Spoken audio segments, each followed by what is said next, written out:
फिलिपियों 1 अध्याय। मसीह यीशु के दास और पौलुस और तीमुथियुस की ओर से सब पवित्र लोगों के नाम जो मसीह यीशु में होकर फिलिप्पी में रहते हैं, अध्यक्षों और सेवकों समेत हमारे पिता परमेश्वर और प्रभु यीशु मसीह की ओर से तुम्हें अनुग्रह और शांति मिलती रहे। पौलुस की प्रार्थना और धन्यवाद। मैं जब जब तुम्हें स्मरण करता हूँ तब तब अपने परमेश्वर का धन्यवाद करता हूँ, और जब कभी तुम सब के लिए विनती करता हूँ तो सदा आनंद के साथ विनती करता हूँ, इसलिए कि तुम पहले दिन से लेकर आज तक सुसमाचार फैलाने में मेरे सहभागी रहे हो। मुझे इस बात का भरोसा है कि जिसने तुम में अच्छा काम आरंभ किया है वही उसे यीशु मसीह के दिन तक पूरा करेगा। उचित है कि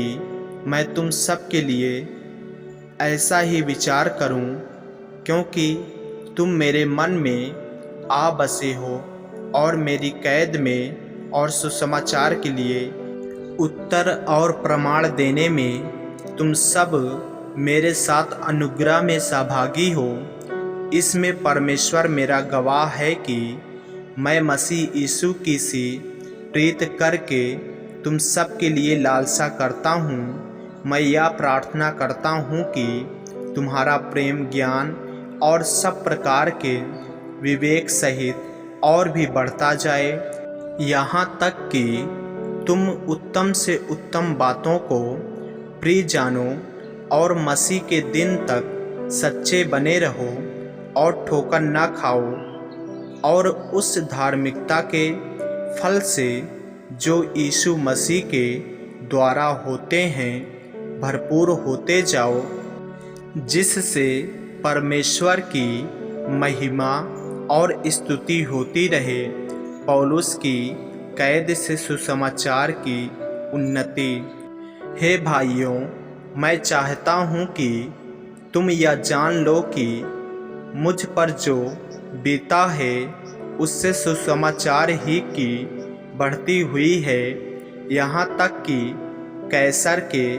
राजभवन की सारी पलटन और शेष सब लोगों में यह प्रकट हो गया है कि मैं मसीह के लिए कैद हूँ, और प्रभु में जो भाई हैं उनमें से अधिकांश मेरे कैद होने के कारण हियाव बांधकर परमेश्वर का वचन निधड़क सुनाने का और भी साहस करते हैं। कुछ तो डाह और झगड़े के कारण मसीह का प्रचार करते हैं, और कुछ भली इच्छा से। कई एक तो यह जानकर कि मैं सुसमाचार के लिए उत्तर देने को ठहराया गया हूँ, प्रेम से प्रचार करते हैं, और कई एक तो सिधाई से नहीं पर विरोध से मसीह की कथा सुनाते हैं, यह सोच कर कि कैसे कैद में मेरे लिए क्लेश उत्पन्न करें। तो क्या हुआ, केवल यह कि हर प्रकार से, चाहे बहाने से चाहे सच्चाई से, मसीह की कथा सुनाई जाती है, और मैं इससे आनंदित हूँ और आनंदित रहूँगा भी। जीवित रहना मसीह है, क्योंकि जानता हूँ कि तुम्हारी विनती के द्वारा और यीशु मसीह की आत्मा के दान के द्वारा इसका प्रतिफल मेरा उद्धार होगा। मैं तो यही हार्दिक लालसा और आशा रखता हूँ कि मैं किसी बात में लज्जित ना हूँ, पर जैसे मेरे प्रबल साहस के कारण मसीह की बड़ाई मेरे देह के द्वारा सदा होती रही है, वैसे ही अब भी हो, चाहे मैं जीवित रहूं या मर जाऊं, क्योंकि मेरे लिए जीवित रहना मसीह है और मर जाना लाभ है।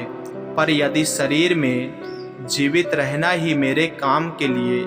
लाभदायक है तो मैं नहीं जानता कि किसको चुनूं, क्योंकि मैं दोनों के बीच अधर में लटका हूँ। जी तो चाहता है कि कुछ करके मसीह के पास जा रहूं, क्योंकि यह बहुत ही अच्छा है, परंतु शरीर में रहना तुम्हारे कारण और भी आवश्यक है, इसलिए कि मुझे इसका भरोसा है। अतः मैं जानता हूँ कि मैं जीवित रहूँगा, वरन तुम सबके साथ रहूँगा, जिससे तुम विश्वास में दृढ़ होते जाओ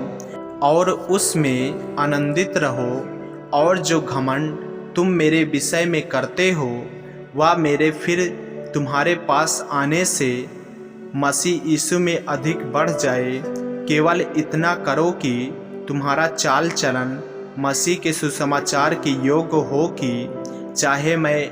आकर देखूं, चाहे ना भी आऊं, तुम्हारे विषय में यही सुनूं कि तुम एक ही आत्मा में स्थिर हो और एक चित्त होकर सुसमाचार के विश्वास के लिए परिश्रम करते रहते हो, और किसी बात में विरोधियों से भय नहीं खाते, या उनके लिए विनाश का स्पष्ट चिन्ह है, परंतु तुम्हारे लिए उद्धार का और यह परमेश्वर की ओर से है, क्योंकि मसीह के कारण तुम पर यह अनुग्रह हुआ कि न केवल उस पर विश्वास करो, पर उसके लिए दुख भी उठाओ, और तुम्हें वैसा ही परिश्रम करना है जैसा तुमने मुझे करते देखा है और अब भी सुनते हो कि मैं वैसा ही करता हूँ। आमीन।